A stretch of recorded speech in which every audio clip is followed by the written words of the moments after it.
আচ্ছা, কখনো কি মনে হয়েছে যে আমাদের জীবনের প্রায় ২০টা বছর আমরা এমন একটা সিস্টেমের মধ্যে দিয়ে যাই যেটা বেশিরভাগ সময়েই আমাদের বাস্তব জীবনের জন্য তৈরি করতে পারে না? চলুন আজ আমরা এই শিক্ষা ব্যবস্থার পেছনের কিছু কঠিন সত্য জানার চেষ্টা করি।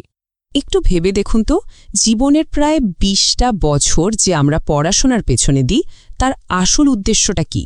আমাদের কি স্বাধীনভাবে চিন্তা করতে শেখানো হয়, নাকি শুধু নিয়ম মেনে চলতে? এই প্রশ্নটা দিয়েই কিন্তু আজকের পুরো আলোচনাটা শুরু হচ্ছে। তো এই যে সিস্টেমটার কথা আমরা বলছি, এর শুরুটা আসলে কোথায়? বর্তমানকে ঠিকভাবে বুঝতে হলে আমাদের কিন্তু একটু ইতিহাসে ফিরে যেতেই হবে। চলুন দেখি এই শিক্ষা ব্যবস্থার শেকড়টা কোথায় আর কেনই বা এটা তৈরি করা হয়েছিল। ভাবা যায়, পুরো ব্যাপারটা শুরু হয়েছিল একটা যুদ্ধ দিয়ে। প্রুশিয়া যখন নেপোলিয়নের কাছে হেরে গেল, তাদের মনে হলো এমন সৈন্য দরকার যারা কোনো প্রশ্ন করবে না, শুধু অর্ডার ফলো করবে। আর ঠিক এই চিন্তা থেকেই জন্ম নিল একটা নতুন শিক্ষা ব্যবস্থা। পরে যখন শিল্প বিপ্লব আসলো, তখন এই একই মডেল সারা বিশ্বে ছড়িয়ে দেওয়া হলো, কারখানার জন্য বাধ্যকর্মী তৈরি করার লক্ষ্যে। আর ভারতে লর্ড মেকলের নিজের কথাতেই কিন্তু উদ্দেশ্যটা একদম পরিষ্কার।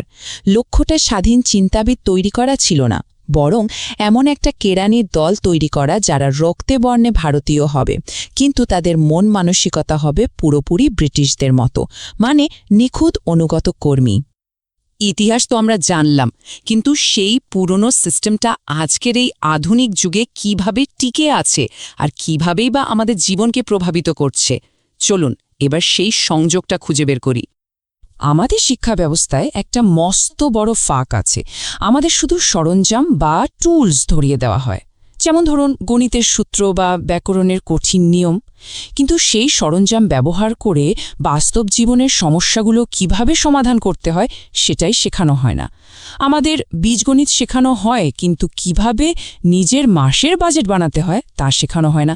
কেন বলুন তো? আর মজার ব্যাপার হলো, আমাদের সিলেবাসে এমন সব জিনিস থাকে যা বাস্তব জীবন থেকে শত মাইল দূরে। আমাদের হয়তো পেন্সিলের ইতিহাস বা আরব বেদুইনদের জীবনযাত্রা মুখস্থ করতে হয়, কিন্তু কিভাবে ট্যাক্স দিতে হয় বা টাকা পয়সা ম্যানেজ করতে হয়, এই জরুরি বিষয়গুলো সবসময়ই এড়িয়ে যাওয়া হয়। এখানে একটা খুব শক্তিশালী মনস্তাত্ত্বিক ব্যাপার কাজ করে, যেটাকে বলে কনফর্মিটি বায়াস। সোজা কথায় স্রোতে গা ভাসিয়ে দেওয়া। আমরা প্রায়ই সেটাই করি বা সেটাই ভাবি যা আমাদের চারপাশের সবাই করছে।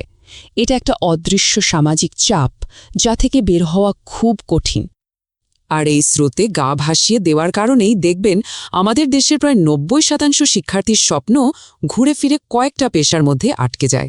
সবাই ডাক্তার, ইঞ্জিনিয়ার নয়তো সরকারি চাকরিজীবী হতে চায়, কারণ সমাজ আমাদের শিখিয়েছে এগুলোই হলো নিরাপদ রাস্তা। এখানে আরও একটা মানসিক ফাঁদ আছে, আর তা হলো অজানার ভয়।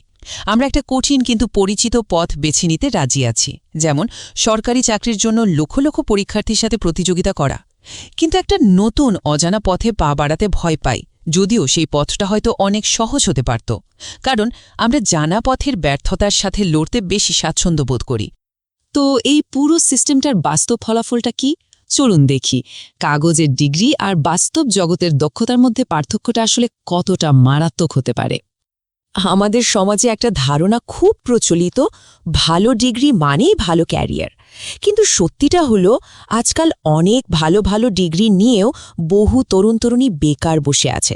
অথচ অন্যদিকে দেখুন, কোনো প্রথাগত ডিগ্রি ছাড়াই একজন দক্ষ ভিডিও এডিটর বা গ্রাফিক ডিজাইনার হয়তো তাদের চেয়ে অনেক বেশি আয় করছে। তার মানে আসল জিনিসটা হলো দক্ষতা, শুধু কাগজের সার্টিফিকেট নয়। আচ্ছা, তথাকথিত এই নিরাপদ পথের বাস্তবতাটা কতটা কঠিন শুনবেন? ভারতে কেন্দ্রীয় সরকারি চাকরির জন্য একবার প্রায় ২২ কোটি আবেদন জমা পড়েছিল, আর পদ ছিল মাত্র ৭,২২,০০০। হিসাবটা করলে দাঁড়ায় প্রতি ৩০০ জন আবেদনকারীর মধ্যে চাকরি পায় মাত্র একজন। এটাই হলো সেই পরিচিত পথের কঠিন বাস্তবতা। নোবেল বিজয়ী ডক্টর মোহাম্মদ ইউনুসের এই কথাটা আমাদের ভাবাতে বাধ্য করে। আমাদের শিক্ষা ব্যবস্থা যদি আমাদের শুধুমাত্র একটা চাকরির জন্য তৈরি করে, তাহলে সেটা কি এক ধরনের আধুনিক দাসত্বের দিকেই আমাদের ঠেলে দিচ্ছে না? সমস্যা তো অনেক চিহ্নিত করা হলো, কিন্তু এর সমাধান কি? এবার আসুন কিছু বাস্তবসম্মত পদক্ষেপ নিয়ে কথা বলি, যা আমাদের এই চক্র থেকে বেরিয়ে আসতে সাহায্য করতে পারে। প্রথমত, নিজেকে প্রশ্ন করতে হবে, আমি যে পথে হাঁটছি সেটা কি সত্যি আমার নিজের পথ? দ্বিতীয়ত, শুধু ডিগ্রির পেছনে না ছুটে এমন দক্ষতা অর্জন করতে হবে যার বাজারে দাম আছে। তৃতীয়ত, ভুল করতে ভয় পেলে চলবে না, কারণ ব্যর্থ না হলে নতুন কিছু শেখা যায় না। আর সবশেষে, বইয়ের গণ্ডি থেকে বেরিয়ে বাস্তব জগৎ থেকে অভিজ্ঞতা নিতে হবে। বিখ্যাত শিক্ষাবিদ স্যার কেন রবিনসনের এই কথাটা কিন্তু ১০০% সত্যি। যদি আমরা ভুল করার জন্য প্রস্তুত না থাকি, তাহলে কোনোদিনও মৌলিক বা নতুন কিছু তৈরি করতে পারব না। অথচ আমাদের সিস্টেমটা কিন্তু আমাদের ভুল করতে ভয় দেখায়। শেষ পর্যন্ত সিদ্ধান্তটা কিন্তু আমাদের নিজেদেরই নিতে হবে। আমরা কি এই পুরনো সিস্টেমের একটা পণ্য হয়েই থেকে যাব, নাকি সাহস করে নিজের ভবিষ্যৎ, নিজের পথ নিজে তৈরি করব? এই প্রশ্নটাই ভাবার জন্য রইল।